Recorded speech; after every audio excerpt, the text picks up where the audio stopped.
4.7 IFM. Report!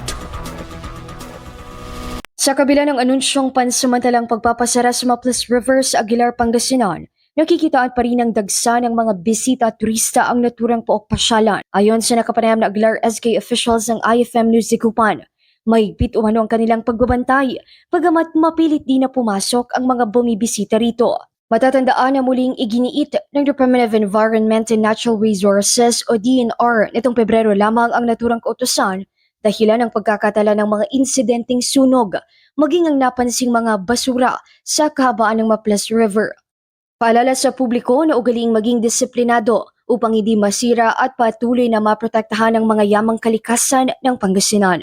Samantala, hindi umano may kakaila ng mga bisita ang kagandahang taglay ng naturang paokpasyalan. Narito sa Maples River, Aguilar, Pangasinan. Ito si Idol Rona Rakatatak, IFM. IFM News. IFM News.